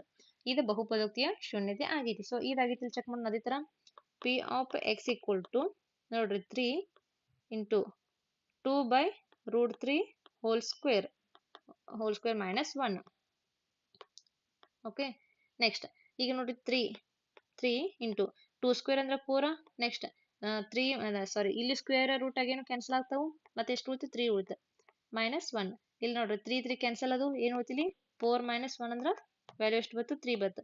ಪಿ ಆಫ್ 2√3 ಈಕ್ವಲ್ ಟು 3 ಬತ್ತು. ಹಾಗಾದ್ರೆ ಇದ್ರಾಗ ಯಾವ ಶೂನ್ಯತೆ ಆಯ್ತು, ಈ ಕೊಟ್ಟಂತ ಇಕ್ವೇಶನ್ ದಾಗ x ಈಕ್ವಲ್ ಟು -1/√3 ಇದೈತ್ರಿ ಶೂನ್ಯತೆ ಆಯ್ತು. ಎಕ್ಸ್ ಈಕ್ವಲ್ ಟು ನೋಡ್ರಿ -1/√3 ಬಹುಪದೋಕ್ತಿಯ ಶೂನ್ಯತೆ ಆಗಿದೆ. ಶೂನ್ಯತೆ ಆಗಿದೆ. ಇದಾಯ್ತು, ಇದು ಆಗ್ಲಿಲ್ಲ. 2/√3 ಬಹುಪದೋಕ್ತಿಯ ಶೂನ್ಯತೆ ಆಗಿಲ್ಲ. ಶೂನ್ಯತೆಯಾಗಿಲ್ಲ. ಇದು ಆಯ್ತು, ಇದು ಆಗ್ಲಿಲ್ಲ. ಸೊ ಎಲ್ಲರಿಗೂ ಅರ್ಥ ಆಯ್ತು ಅನ್ಕೊಂಡೇನಿ. ಇನ್ ನೆಕ್ಸ್ಟ್ ಇದು ನಾವು ಇದನ್ನ ಮಾಡಿದ್ವು. ಇನ್ನೇನ್ ಮಾಡಿದ್ವು, ವರ್ಗ ಸಮೀಕರಣ ಬರ್ತಾವೆ. ಈ ವರ್ಗ ಸಮೀಕರಣದಾಗ ಶೂನ್ಯತೆಯನ್ನು ಕಂಡುಹಿಡಿಯೋದು ಹೆಂಗಂತ ನೋಡೋಣ. ಇದು ಕೂಡ 2 ಮಾರ್ಕ್ಸಿಗೆ ಫಿಕ್ಸ್. ಇವನ್ GPST ದಾಗ 2 ಮಾರ್ಕ್ಸಿಗೆ ಫಿಕ್ಸ್ ಕ್ವಶನ್ ಇರ್ತೀವಿ. ಹಾಗಾದ್ರೆ P of x equal to x² plus 2x minus 15 ಇದರ ಶೂನ್ಯತೆಯನ್ನು ಕಂಡುಹಿಡಿಯಿರಿ. ಹಾಗಾದ್ರೆ P of x equal to equation first ಬರ್ಕೊಂಡು x² plus 2x minus 15 ಐತಿ. ಇದ್ರ ಶೂನ್ಯತೆಯನ್ನು ಕಂಡುಹಿಡಿ ಅಂತ ಹೇಳ್ಯಾರ. ಹಾಗಾದ್ರೆ ಇಲ್ಲಿ ನೋಡ್ರಿ, P of x equal to 0 ಅಂತ ತಗೊಳ್ಳೋಣ. ಹಾಗಾದ್ರೆ P of x ಅಂದ್ರೆ ಎಷ್ಟು? ಈಗ ನಮ್ಗೆ x² plus 2x minus 15 equal to 0 ಆಯ್ತು. ಹಾಗಾದ್ರೆ ಇಲ್ಲಿ ನೋಡಿ, ಯಾವುದೇ ಎರಡು ಸಂಖ್ಯೆಗಳನ್ನ ಗುಣಾಕಾರ ಮಾಡಿದ್ರೆ ನಮಗೆ ಇಲ್ಲಿ ಏನಿರುತ್ತೆ, 1 ಇರ್ತೈತಿ. 1 × 15 ಅಂದ್ರೆ ನೋಡ್ರಿ 1 × -15 ಹಾಗೆ -15 ಬರ್ಬೇಕು ಈಗ ನಮಗೆ. ಹಾಗಾದ್ರೆ ಯಾವುದೇ ಎರಡು ಸಂಖ್ಯೆಯನ್ನು ಗುಣಾಕಾರ ಮಾಡಿದ್ರೆ 15 ಬರಬೇಕು. ಆ ಸಂಖ್ಯೆಯನ್ನು ಕೂಡಿಸಿರೋ ಪ್ರಕಾರ ನಮ್ಗೆ +2 ಬರ್ಬೇಕು. ಅಂತ ಸಂಖ್ಯೆಗಳನ್ನ ನಾವು ನೋಡ್ಬೇಕು. ಹಂಗಿದ್ದಾಗ ನಾವು ಮಿಡಲ್ ಟರ್ಮ್ನ ಸ್ಪ್ಲಿಟ್ ಮಾಡ್ಬೇಕಾಗ್ತೈತಿ. ಓಕೆ, ಮಿಡಲ್ ಟರ್ಮ್ ಹೊಡಿಬೇಕಾಗ್ತದೆ. ಅಂದ್ರೆ ಯಾವುದೇ ಎರಡು ಸಂಖ್ಯೆಗಳನ್ನ ತಗೋರಿ. ನೋಡ್ರಿ, 15ರ ಅಪವರ್ತನ ನೋಡಿದ್ರ 1 × 15, ನೆಕ್ಸ್ಟ್ 3 × 5, 1 × 15 ಮಾಡ್ರಿ. ನೋಡ್ರಿ 15 ಬಟ್ 15 1 ಮೈನಸ್ ಮಾಡಿದ್ರ ಇಲ್ಲಿ ಇಷ್ಟ 15 1 ಕೂಡ್ಸ ಮಾಡ್ರೆ ಬರಂಗಿಲ್ಲ. ಸೊ ಇಲ್ಲಿ ನೋಡ್ರಿ 3 5 ಬರ್ತೀವಿ. 3 5 15. ನೆಕ್ಸ್ಟ್ 5ರಾಗ 3 ಕಳೆದ್ರೆ ನಮ್ಗೆ 2 ಸಿಗ್ತೈತಿ. ಹಾಗಾದ್ರೆ ಇದನ್ನ ಈಕ್ವೇಶನ್ ತಗೊಂಡಿದ್ವಿ. ಅಪವರ್ತನ ನೋಡಿ, x² ಪ್ಲಸ್ ಇಲ್ಲಿ ನಮ್ಗೆ ಎಷ್ಟು ಬರಬೇಕು, +2x - 15 ಬರ್ಬೇಕು. ಹಾಗಾದ್ರೆ +5x - 2x - 15 equal to 0 ಆಯ್ತು. ಓಕೆ, ಹಾಗಾದ್ರೆ ಇಲ್ಲಿ ನೋಡ್ರಿ, ಈ ಕಾಮನ್ ತೆಗಿರಿ. ಗುಂಪು ಮಾಡೋ ವಿಧಾನ ಆಲ್ರೆಡಿ ಬೀಜಗಣಿತ ಕಲಿಸಿದೇನು. ಬೀಜಗಣಿತದ ಮೂಲ ಪರಿಕಲ್ಪನೆ ಕಂಪ್ಲೀಟ್ ಆಗಿ ಡಿಸ್ಕಸ್ ಮಾಡಿದ್ದೀನಿ. ಯಾರಾದ್ರೂ ನೋಡಿಲ್ಲ ಅಂದ್ರೆ ಆ ವಿಡಿಯೋದ ಲಿಂಕ್ ಅನ್ನು ಕೂಡ ಡಿಸ್ಕ್ರಿಪ್ಷನ್ ಹಾಕ್ತೀನಿ, ನೋಡ್ರಿ. ಈಗ ನೋಡ್ರಿ, x ಕಾಮನ್ ತೆಗೆದ್ರೆ ಏನ್ ಉಳಿತಿಲ್ಲಿ, x + 5 ಉಳಿತು. ಅದೇ ತರ ಇಲ್ಲಿ 2 ಕಾಮನ್ ತೆಗರ ಏನ್ ಉಳಿತು ನೋಡ್ರಿ, ಇಲ್ಲಿ ಸಾರಿ 2 ಅಲ್ಲಲ್ಲಿ 3. ಯಾಕಂದ್ರೆ ನಮ್ಗೆ ಏನಾಗಬೇಕು, 2 ಬರ್ಬೇಕು. ಈಗ 5x ದಾಗ 3x ಕಳೆದ್ರೆ ನಮಗೆ 2x ಬರ್ತೈತಿ. ಸೊ ಹಾಗಾಗಿ ಇಲ್ಲಿ 3 ಇದೆ, 2 ಅಲ್ಲ ಸಾರಿ 3 ಕಾಮನ್ ತಗ ಏನ್ ಉಳಿತಿಲ್ಲಿ, x + 5. ಯಾಕಂದ್ರೆ ನೋಡ್ರಿ plus minus into plus minus 3 5 15 ಬಂತು. ಸೊ ಹಾಗಾಗಿ 0. ಹಾಗಾದ್ರೆ ಇಲ್ಲಿ ನಮ್ಗೆ ಏನೇನು ಟರ್ಮ್ ಬಂದು ನೋಡ್ರಿ, x - 3 ಒಂದು ಬತ್ತು, ಇನ್ನೊಂದು ಯಾವ್ದು ಬತ್ತು, x + 5 ಬತ್ತು. ಇವೆರಡು ಬಂದ್ವಿ. ಈಗ ನಮ್ಗೆ x - 3 = 0. ಹಾಗಾದ್ರೆ x = ಎಷ್ಟಾಯ್ತು, +3 ಆಯ್ತು. ಇದೊಂದು ಶೂನ್ಯತೆ. ಅದೇ ತರ x + 5 = 0, x = -5. ಓಕೆ, x = -5 ಇದೊಂದು ಶೂನ್ಯತೆ. ಹಾಗಾದ್ರೆ ಈ ಕೊಟ್ಟಂತ ಈಕ್ವೇಶನ್ ಇದೇನೈತ್ಲಾ, P of x = ಈಕ್ವೇಶನ್ ಏನದ, x² + 2x - 15 ರ ಶೂನ್ಯತೆಗಳು ಯಾವ್ಯಾವ ಬರ್ತಾವ ಅಂತ ನೋಡೋದರ. ಇಲ್ಲಿ ನೋಡ್ರಿ, x = 3 and x = -5. ಇವೆರಡರ ಶೂನ್ಯತೆಗಳು ನೋಡ್ರಿ. ಓಕೆ, ಇದು ಈ ತರದ ಶೂನ್ಯತೆಗಳು ಬತ್. ಅದೇ ತರ ಈ ಲೆಕ್ಕ ನೋಡ್ರಿ, 7 ಪ್ರಶ್ನೆ 7, P of x = x² - 2x - 8 ರ ಶೂನ್ಯತೆಗಳನ್ನು ಕಂಡುಹಿಡಿಯಿರಿ. ಇದನ್ನ ಏನ್ ಮಾಡಿದ್ರೆ ನಮ್ಗ ಇನ್ನು ಹೋಮ್ವರ್ಕ್ ಮಾಡ್ರಿ. ಓಕೆ, ಇದೇ ಟೈಪ್ ಏನ್ ಮಾಡ್ಲಿ, ಈ ಲೆಕ್ಕನ ಬಿಡಿಸಿದ್ರ ಆನ್ಸರ್ನ ಕಮೆಂಟ್ ಬಾಕ್ಸ್ ನಾಗ ಹಾಕ್ರಿ. ಇನ್ ನೆಕ್ಸ್ಟ್ ನೋಡಿದ್ರೆ ಶೂನ್ಯತೆಗಳ ಬಹುಮಿತಿಕ ಅರ್ಥ, ಜಿಯೋಮೆಟ್ರಿಕ್ ಮೀನಿಂಗ್ ಅಂತ ನೋಡ್ತೀವಿ. ಹಾಗಾದ್ರೆ ಶೂನ್ಯತೆಗಳ ಬಹುಮಿತಿಕ ಅರ್ಥ ನೋಡೋದಾದ್ರ ನೋಡಿ, ಒಂದು ಬಹುಪದೋಕ್ತಿಯನ್ನ ನಕ್ಷೆಯ ಅಥವಾ ಗ್ರಾಫ್ದಲ್ಲಿ ಎಳೆದಾಗ ಆ ನಕ್ಷೆಯ ರೇಖೆಯು x ಅಕ್ಷ, ಒಂದು ಗ್ರಾಫ್ ಐತಿ, ಈ ಗ್ರಾಫ್ದಾಗ x ಅಕ್ಷ y ಅಕ್ಷ ಅಂತ ಬರ್ತಿದೆ. ಓಕೆ, ಇಲ್ಲಿ ನೆಕ್ಸ್ಟ್ ತೋರಿಸ್ತೇನೆ ನಾನು ನಿಮ್ಗೆ. ಇದೊಂದು ಗ್ರಾಫ್ ಅನ್ಕೊಂಡು ಇದು x dash, next y dash. Okay, ಹಾಗಾದ್ರೆ ಒಂದು ಬಹುಪದೋಕ್ತಿನ ನಾವು ನಕ್ಷೆ ರೂಪದಾಗ ಅಥವಾ ಗ್ರಾಫ್ದಾಗ ಹಾಕಿದಂದ್ರ ಆ ನಕ್ಷೆಯ ರೇಖೆಯು x ಅಕ್ಷ, ಇದೆ ನಮ್ದು x ಅಕ್ಷ. ನೋಡ್ರಿ, ಇದು 0 1 2 3, ಇದು -1 -2, ಇದು ನೋಡ್ರಿ. ಅದೇ ತರ ಇದು +1 +2, ಇದು -1 -2 ಬರ್ತಿದೆ. ಹಾಗಾದ್ರೆ x ಅಕ್ಷವನ್ನು ಎಷ್ಟು ಬಾರಿ ಛೇದಿಸ್ತೈತ್ಲಾ ಅದು ಅಷ್ಟು ಶೂನ್ಯತೆಯನ್ನು ಆ ಬಹುಪದೋಕ್ತಿ ಒಳಗೊಂಡೈತೆ ಅಂತ ಅರ್ಥ. ಹಾಗಾದ್ರೆ ಇದು ಕಂಪ್ಲೀಟ್ ಆಗಿ ಒಂದು ಗ್ರಾಫ್. ಈ ಗ್ರಾಫ್ದಾಗ ಎಕ್ಸ್ ಅಕ್ಷ ಐತ್ಲ, ಈ ಎಕ್ಸ್ ಅಕ್ಷ ಮೇಲೆ ಯಾವ್ದೊಂದು ರೇಖೆ ಎಷ್ಟು ಬಾರಿ ಅದ ಛೇದಿಸೈತೆ ಅಂದ್ರೆ ಹಿಂಗ್ ಹಿಂಗ್ ಕಟ್ ಹೋಗ್ತೈತಿ ನೋಡಿ, ಹಿಂಗ ಹಿಂಗ ಹಿಂಗ್ ಹೋಗ್ತೈತ್ಲ, ಆದ ಅದ್ ಎಷ್ಟು ಬಾರಿ ಹೋಗಿತ್ಲ ಅಷ್ಟು ಶೂನ್ಯತೆಯನ್ನು ಆ ಬಹುಪದೋಕ್ತಿ ಒಳಗೊಂಡೈತೆ ಅಂತ ಅರ್ಥ. ಸೊ ಹಾಗಾದ್ರೆ ನೋಡ್ರಿ, ರೇಖೆಯು ಎಕ್ಸ್ ಅಕ್ಷವನ್ನು ಒಂದು ಬಿಂದುವಿನಲ್ಲಿ ಛೇದಿಸಿದರೆ ಒಂದು ಶೂನ್ಯತೆಯನ್ನು ಹೊಂದಿದೆ ಅಂತ ಅರ್ಥ. ಅಂದ್ರ ಇದು graph. Okay, x x dash y dash, ಇದು 0, ಇದು 1 2 3, ಇದು 1 2 3, ಇದು -1 -2. ಅದೇ ನಮಗೆ ಮೈನಸ್ ಪ್ಲಸ್ ಏನ್ ಇದಿಲ್ಲ. ಬಟ್ ಇಲ್ಲಿ ನೋಡ್ರಿ, ರೇಖೆ ಎಕ್ಸ್ ರೇಖೆಯು ಎಕ್ಸ್ ಅಕ್ಷವನ್ನು ಒಂದು ಬಾರಿ ಅಂದ್ರೆ ಇದು ಒಂದೇ ಬಾರಿ, ಇಲ್ಲಿ ನೋಡ್ರಿ ಇಲ್ಲಿಂದ ಒಂದ್ ಬಾರಿ ಅಂದ್ರೆ ಇಲ್ಲೇನಕ್ಕೆ ಒಂದೇ ಬಾರಿ ಚೇಸ್ ಐತೆ ಅಂದ್ರೆ ಇಲ್ಲಿಂದ ಒಂದೇ ಬಾರಿ ಚೇಸ್ ಅಂದ್ರೆ ಒಂದು ಶೂನ್ಯತೆಯನ್ನು ಹೊಂದಿದೆ ಅರ್ಥ. ಅದೇ ತರ ರೇಖೆಯು ಎಕ್ಸ್ ಅಕ್ಷವನ್ನು ಎರಡು ಬಾರಿ, ಇದೊಂದು ರೇಖೆ, ಈ ರೇಖೆ ಎಕ್ಸ್ ಅಕ್ಷವನ್ನು ಎರಡು ಬಾರಿ ಅಂದ್ರೆ ಎರಡು ಬಾರಿ ಛೇದಿಸೈತಿ. ಇಲ್ಲೊಂದಾತು ಇಲ್ಲೊಂದಾತು, ಎರಡು ಬಾರಿ ಛೇದಿಸಿ ವಾಯ್ ಅಕ್ಷದಲ್ಲಿ ಒಂದು ಬಾರಿ ಛೇದಿಸಿದರೆ, ಇಲ್ಲಿ ವಾಯ್ ಅಕ್ಷದಲ್ಲಿ ಮತ್ತೆ ಇಲ್ಲಿ ಇಲ್ಲಿ ಛೇದಿಸಾದಿತ್ತಂದ್ರ ಛೇದಿಸಿದಾಗ ಶೂನ್ಯತೆ ಎರಡು ಹೊಂದಿರ್ತೈತಿ. ಅಂದ್ರ ನೋಡ್ರಿ, ಇಲ್ಲಿ ನಾವು ಇನ್ನೊಂದಾಗ ಏನ್ ಕರೆಕ್ಟ್ ಆಗಿ ಅರ್ಥ ಮಾಡ್ಕೋಬೇಕಂದ್ರ, ನಾವು ಶೂನ್ಯತೆ ರೇಖೆದಾಗ ಅಂದ್ರೆ ಗ್ರಾಫದಾಗ ನಾವು ಶೂನ್ಯತೆಯನ್ನು ಕಂಡು ಹಿಡಿಬೇಕಂದ್ರ ಅಲ್ಲಿ ನಾವು ವಾಯ್ ಅಕ್ಷ ನೋಡಂಗಿಲ್ಲ, ಕೇವಲ ಎಕ್ಸ್ ಅಕ್ಷನ ಮಾತ್ರ ನೋಡ್ಬೇಕು. ಕೇವಲ ಎಕ್ಸ್ ಅಕ್ಷದಾಗ ಎಷ್ಟು ಬಾರಿ ಛೇದಿಸಿರ್ತೈತೆ ಅಷ್ಟು ಶೂನ್ಯತೆಗಳನ್ನು ಆ ಬಹುಪದೋಕ್ತಿ ಒಳಗೊಂಡಿದೆ ಅಂತ ಅರ್ಥ. ಸೊ ಎಲ್ಲರಿಗೂ ಅರ್ಥ ಆಯ್ತು ಅನ್ಕೊಂಡು ವಾಯ್ದ್ ನೋಡ್ಕೊಳಂಗಿಲ್ಲ, ಕೇವಲ ಎಕ್ಸ್ ಅಕ್ಷವನ್ನ ಎಷ್ಟು ಬಾರಿನೇ ಛೇದಿಸೈತಿ, ಸ್ಪರ್ಶಿಸೈತಿ, ಕಟ್ ಆಗಿದೆ ಅಂತ ಇರ್ತೈತ, ಅದ ಮಾತ್ರ ಆ ಬಹುಪದೋಕ್ತಿ ಶೂನ್ಯತೆ ಆಗಿರ್ತೀವಿ. ಹಾಗಾದ್ರೆ ಇಲ್ಲಿ ನೋಡ್ರಿ, ಪಿ ಆಫ್ ಎಕ್ಸ್ ಶೂನ್ಯತೆಯನ್ನು ಕಂಡುಹಿಡೀರಿ ಅಂತ ಹೇಳ. ಹಾಗಾದ್ರೆ ಫಸ್ಟ್ ನೋಡ್ರಿ, ಇಲ್ಲಿ ಫಸ್ಟ್ ಒಂದು ಚಿತ್ರ ಐತಿ ನೋಡ್ರಿ, ಇಲ್ಲಿ ನೋಡ್ರಿ, ಇಲ್ಲಿ ಎಕ್ಸ್ ಅಕ್ಷ ಮೇಲೆ ಎಷ್ಟು ನೋಡಿ, ಎಕ್ಸ್ ಅಕ್ಷ ಮೇಲೆ ಒಂದ್ಸಲ ಹೋಗಿತಿ, ವೈ ಅಕ್ಷ ಮೇಲೆ ಒಂದ್ಸಲ ಹೋಗಿತಿ. ಆದ್ರೆ ನಮ್ಗೆ ಏನೈತಿ, ವೈ ಅಕ್ಷ ನೋಡಂಗಿಲ್ಲ, ಕೇವಲ ಎಕ್ಸ್ ಅಕ್ಷ ಮಾತ್ರ ನೋಡ್ಬೇಕು. ಹಾಗಾದ್ರೆ ಇಲ್ಲಿ ಎಕ್ಸ್ ಅಕ್ಷ ನೋಡ್ರಿ, ಇಲ್ಲಿ ಛೇದಿಸೈತಿ. ಹಾಗಾದ್ರೆ ಇದು ಒಂದನೇ ಗ್ರಾಫ್ ಎಷ್ಟು ಶೂನ್ಯತೆಯನ್ನು ಹೊಂದೈತಿ, ಕೇವಲ ಒಂದು ಶೂನ್ಯತೆಯನ್ನು ಮಾತ್ರ ಹೊಂದೈತಿ. ಅದೇ ತರ ಎರಡನೇ ಚಿತ್ರ ನೋಡ್ರಿ, ಇಲ್ಲಿ ಇಲ್ಲೊಂದು ಕಟ್ ಆಗೈತಿ, ಬಿಟ್ರ ಇಲ್ಲೊಂದಾಗೈತಿ. ಹಾಗಾದ್ರೆ ಈ ಗ್ರಾಫ್ ಎಷ್ಟು ಶೂನ್ಯತೆಯನ್ನು ಹೊಂದೈತಿ, ಎರಡು ಶೂನ್ಯತೆಯನ್ನು ಹೊಂದೈತಿ. ಅದೇ ತರ ಇದು ನೋಡ್ರಿ, ಇಲ್ಲಿ 1 2 3 ನೋಡ್ರಿ, ಇಲ್ಲೊಂದು ಹೊಂದೈತಿ, ಇಲ್ಲಿ ಕಟ್ ಆಗೈತಿ, ಇಲ್ಲಿ ಕಟ್ ಆಗೈತಿ ಅಂದ್ರೆ ಇಲ್ಲಿ ಸ್ಪರ್ಶಿಸೈತಿ, ಇಲ್ಲಿ ಸ್ಪರ್ಶೈತಿ. ಹಾಗಾದ್ರೆ ಎಷ್ಟು ಸಲ ಹೊಂದೈತಿ, ಈ ಗ್ರಾಫ್ದಾಗ ಎಷ್ಟೈತಿ, ಈ ಗ್ರಾಫ್ 3 ಶೂನ್ಯತೆಯನ್ನು ಒಳಗೊಂಡೈತಿ.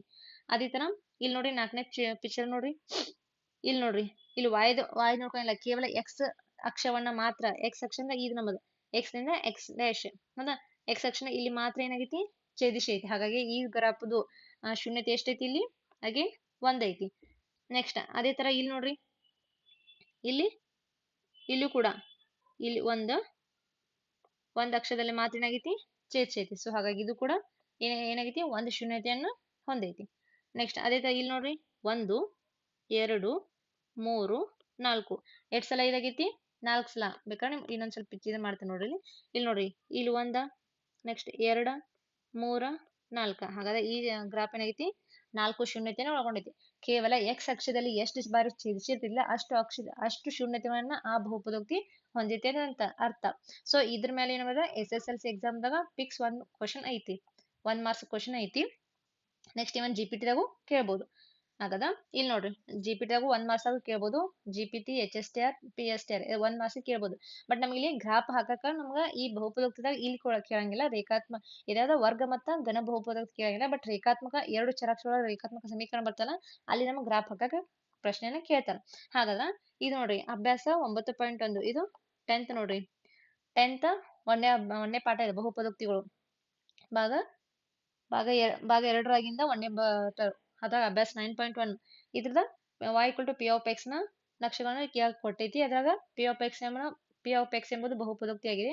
ಪ್ರತಿ ಸಂದರ್ಭದಲ್ಲೂ p of x ನ ಶೂನ್ಯತೆಯನ್ನು ಕಂಡುಹಿಡಿ ಅಂತ ಹೇಳ್ಯಾರ. ಹಾಗಾದ್ರೆ ಇಲ್ಲಿ ನೋಡ್ರಿ, ಇಲ್ಲಿ x ಅಕ್ಷನ ಎಲ್ಲಾದ್ರೂ ಛೇದಿಸೈತಿ, ಒಂದನೇ ಚಿತ್ರದಾಗ ಎಲ್ಲೂ ಛೇದಿಸಿಲ್ಲ, ಕೇವಲ y ಅಕ್ಷನ ಛೇದಿಸಿದೆ. ಹಾಗಾದ್ರೆ ಈ ಬಹುಪದೋಕ್ತಿಯ ಶೂನ್ಯತೆ ಎಷ್ಟಾಗಿರ್ತೈತಿ, 0 ಆಗಿರ್ತೈತಿ. ಯಾಕಂದ್ರ ಇಲ್ಲಿ ಏನ್ ಮಾಡಿಲ್ಲ, ಅದ y ಅಕ್ಷನ ಎಲ್ಲೂ ಛೇದಿಸಿಲ್ಲ. ಸೊ ಹಾಗಾಗಿ ಇದೇನಾಗಿರ್ತೈತಿ, ಶೂನ್ಯತೆ 0 ಆಗಿರ್ತೈತಿ. ನೆಕ್ಸ್ಟ್ ಇದನ್ನ ನೋಡ್ರಿ, ಇದ್ರದ ಇಲ್ಲಿ 1 ಮಾತಾಗೈತಿ. ಹಾಗಾದ್ರೆ ಇದ್ರ ಶೂನ್ಯತೆ ಎಷ್ಟಾಗಿರ್ತೈತಿ, 1 ಐತಿ. ನೆಕ್ಸ್ಟ್ ಇದು ಅದೇ ತರ ಇದು ನೋಡ್ರಿ, 1 2 3. ಹಾಗಾದ್ರೆ ಈ ಚಿತ್ರದ ಶೂನ್ಯತೆ, ಈ ಕೊಟ್ಟಂತ ಚಿತ್ರದ ಶೂನ್ಯತೆ ಎಷ್ಟೈತಿ, ಶೂನ್ಯತೆ 3 ಐತಿ. ಅದೇ ತರ ಇಲ್ಲಿ ನೋಡ್ರಿ, ಇಲ್ಲಿ 1 2. ಹಾಗಾದ್ರೆ ಶೂನ್ಯತೆ, ಈ ಕೊಟ್ಟಂತ ಚಿತ್ರದ ಶೂನ್ಯತೆ ಎಷ್ಟೈತಿ, 2 ಐತಿ. ಓಕೆ, ಅದೇ ತರ ಇಲ್ಲಿ ನೋಡ್ರಿ, ನೆಕ್ಸ್ಟ್ ಚಿತ್ರ 1 2 3 4 4 ಬಾರಿ ಛೇದಿಸೈತಿ ಅಂದ್ರ ಇದ್ರ ಶೂನ್ಯತೆ ಎಷ್ಟೈತಿ ಅಂತ ನೋಡೋದ್ರ 4 ಐತಿ. ಯಾವ್ದಾ ಈ ಚಿತ್ರ ಶೂನ್ಯತೆ 4 ಐತಿ.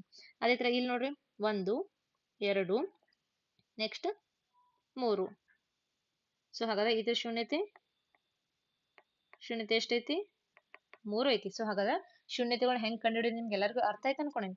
ಇನ್ನ ಈಗೇನು ಇಷ್ಟು ತರ ಏನ್ ಡಿಸ್ಕಸ್ ಮಾಡಿದಿಲ್ಲ, ಇದ್ರ ಮೇಲೆ ಒಂದ್ 4 ಪ್ರಶ್ನೆಗಳನ್ನ MCQ ರೂಪದಾಗ ತಗೊಂಡಿನ. ಹಾಗಾದ್ರೆ ಫಸ್ಟ್ ಒಂದನೇ ಕ್ವಶನ್, ವರ್ಗ ಬಹುಪದೋಕ್ತಿಯ ಗರಿಷ್ಠ ಎಷ್ಟು ಶೂನ್ಯತೆಯನ್ನು ಹೊಂದಿರುತ್ತದೆ? Option A 3, option B 2, option C 1, option D 0. ವರ್ಗ ಬಹುಪದೋಕ್ತಿ ವರ್ಗ ನಮ್ಮ ತಲೆಗೆ ಬರ್ಬೇಕು 2. ಅದ್ರ ಗರಿಷ್ಠ ಘಾತ ಸೂಚಿ 2 ಇರ್ತೈತಿ. ಹಾಗಾಗಿ ಎಷ್ಟು ಘಾತ ಸೂಚಿಯನ್ನು ಹೊಂದೈತೆ ಅಂತ ನೋಡಿದ್ರ ಅದು ಸಾರಿ ಘಾತ ಸೂಚಿ ಅಲ್ಲ, ಎಷ್ಟು ಶೂನ್ಯತೆ ಅಂದ್ರೆ 2 ಶೂನ್ಯತೆ, ಗರಿಷ್ಠ 2 ಶೂನ್ಯತೆ. Option 2 is the right answer.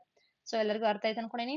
ಅದೇ ತರ P of X equal to 2x + 5 ಆದಾಗ ಬಹುಪದೋಕ್ತಿಯ ಶೂನ್ಯತೆ ಎಷ್ಟಾಗಿರುತ್ತದೆ? Option A 5/2, option B 0, option C 1/5, option D -5/2. ಹಾಗಾದ್ರ ಇದ್ರ ಆಪ್ಷನ್ ನೋಡೋದಾದ್ರ ಆಪ್ಷನ್ ನೋಡ್ರಿ ಇಲ್ಲಿ ಲೆಕ್ಕ ಮಾಡಿ ನೋಡಿದ್ರ ಇಲ್ಲಿ ನೋಡ್ರಿ P of X equal to 2x + 5 ನಮ್ಗೆ ಏನ್ ಬೇಕೈತಿ? ಎಕ್ಸ್ ವ್ಯಾಲ್ಯೂ ಬೇಕೈತಿ. ಹಾಗಾಗಿ P of X equal to 0 ಅಂತ ಬರ್ತೀರಿ ನೋಡಿ. 2x + 5 = 0. ಹಾಗಾದ್ರೆ ನಮ್ಗೆ ಏನ್ ಬೇಕೈತಿ? 2x ಬೇಕೈತಿ. 2x = -5, x = -5/2. ಹಾಗಾದ್ರೆ x ಎಷ್ಟು ಬರ್ತಿಲ್ಲಿ? -5/2. Option D is the right answer. So ಎಲ್ಲರಿಗೂ ಅರ್ಥ ಆಯ್ತು ಅನ್ಕೊಂಡೇನಿ. ಅದೇ ತರ ರೇಖೆಯು y ಅಕ್ಷವನ್ನು 3 ಬಾರಿ x ಅಕ್ಷವನ್ನು 1 ಬಾರಿ ಛೇದಿಸಿದಾಗ ಉಂಟಾಗುವ ಶೂನ್ಯತೆಗಳು ಎಷ್ಟು? ಈಗಾಗಲೇ ಜಸ್ಟ್ ಡಿಸ್ಕಸ್ ಮಾಡೋಣ. ಕೇವಲ ನಾವು ಶೂನ್ಯತೆಗಳನ್ನು ನೋಡುವಾಗ ಕೇವಲ x ಅಕ್ಷನ ಮಾತ್ರ ಪರಿಗಣನೆ ಮಾಡಬೇಕು, y ಅಕ್ಷನ ಬಿಟ್ಬಿಡೋದು. y ಅಕ್ಷನ ನೋಡಂಗಿಲ್ಲ. x ಅಕ್ಷದಾಗ ಎಷ್ಟು ಬಾರಿ ಛೇದಿಸಿರ್ಬೇಕ ಅದೇ ಆ ಬಹುಪದೋಕ್ತಿ ಶೂನ್ಯತೆ ಆಗಿರ್ತೈತಿ. ಹಾಗಾದ್ರೆ x ಅಕ್ಷದಾಗ ಎಷ್ಟು ಛೇದಿಸೈತಿ? ಇಲ್ಲಿ 1 ಬಾರಿ ಛೇದಿಸೈತಿ. ಹಾಗಾದ್ರೆ option A 1, option B 3, option C 0, option D 4. ಹಾಗಾದ್ರೆ ಸರಿಯಾದ ಉತ್ತರ ಆಪ್ಷನ್ 1. x ಅಕ್ಷನ 1 ಬಾರಿ ಛೇದಿಸಿರೋದ್ರಿಂದ ಅದರ ಶೂನ್ಯತೆ 1 ಆಗಿರ್ತೈತಿ. ಹಾಗಾದ್ರೆ ಕೊನೆಯ ಪ್ರಶ್ನೆ 4ನೇ ಪ್ರಶ್ನೆ, p of X equal to x² - 7x + 12 ಈ ಬಹುಪದೋಕ್ತಿಯ ಶೂನ್ಯತೆಯನ್ನು ಕಂಡುಹಿಡಿಯಿರಿ. ಆಪ್ಷನ್ ಎ 6 1 ನೋಡ್ರಿ 6 1, option B 4 3, option C 12 1, option D -4 -3. ಹಾಗಾದ್ರೆ ಇದ್ರ ಆನ್ಸರ್ ಏನ್ ಮಾಡಿದ್ರೆ ನೀವು ಏನ್ ಮಾಡಂದ್ರ ಕಮೆಂಟ್ ಬಾಕ್ಸ್ ದಾಗ ಆನ್ಸರ್ ಹಾಕೋಣ. ಯಾಕಂದ್ರೆ ನಾನು ವರ್ಗ ಬಹುಪದೋಕ್ತಿಯ ಶೂನ್ಯತೆ ಕಂಡುಹಿಡಿಯೋದನ್ನ ಕಲ್ಸಿದೀನಿ. ಸೊ ಇದ್ರ ಆನ್ಸರ್ ಏನ್ ಮಾಡಿದ್ರೆ ಕಮೆಂಟ್ ಬಾಕ್ಸ್ ನ ಹಾಕಿ. ಹಾಗಾದ್ರೆ ಇಲ್ಲಿವರೆಗೂ ಯಾರಲ್ಲಿ ವಿಡಿಯೋನ ಫಸ್ಟ್ ಟೈಮ್ ವಾಚ್ ಮಾಡಿದ್ರೆ ಈ ವಿಡಿಯೋ ನಿಮ್ಗೆ ಇಷ್ಟ ಅನಿಸಿದ್ರೆ ಲೈಕ್ ಮಾಡಿ. ಸಾಧ್ಯವಾದಷ್ಟು GPT, HSTR, PSTR ಯಾರು ಪ್ರಿಪೇರ್ ಆಗ್ತಾರೆ ಅವರಿಗೆ ಈ ವಿಡಿಯೋನ ಶೇರ್ ಮಾಡಿ. ನಿಮ್ಮ ಅನಿಸಿಕೆ ಅಭಿಪ್ರಾಯನ ಕಮೆಂಟ್ ಬಾಕ್ಸ್ ನಲ್ಲಿ ಹಾಕಿ ಅಂತ ಹೇಳ್ತಾ ವಿಡಿಯೋ ನೋಡಿದ್ದಕ್ಕಾಗಿ ಧನ್ಯವಾದಗಳು.